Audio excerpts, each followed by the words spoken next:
Mary had showed her obedience to God. She was called for this special task, and she said, "I am the Lord's servant."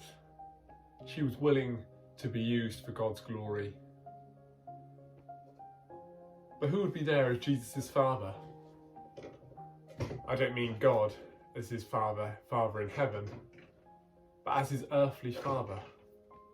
There would also need to be someone who would be able to be up for the task, who had the right heart, who was willing to serve God and to obey him. Well, for this man, Joseph, who was pledged to be married to Mary, this must have come as a big upset, a big shock at first. How would he respond?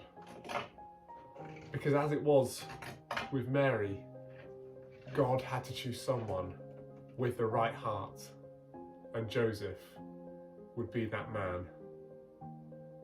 How do we think Joseph responded when he first heard this news?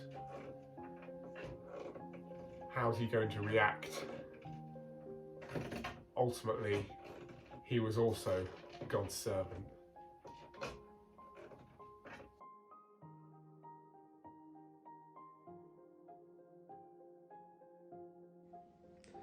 This is how the birth of Jesus the Messiah came about. His mother Mary was pledged to be married to Joseph. But before they came together, she was found to be pregnant through the Holy Spirit. Because Joseph, her husband, was faithful to the law and yet did not want to expose her to public disgrace. He had in mind to divorce her quietly. So for Joseph, receiving that news, this must have been very difficult. How can he respond? How can he move forward? His world, where everything seemed to be going so well, is suddenly shattered. But tomorrow we hear about the news he has given, the message he has given, not to fear, but to trust in God. Just like Mary, Joseph had the right heart for what lay ahead. God was going to use him as well. Tomorrow we'll hear about why Jesus came into this world and the message that Joseph is then given.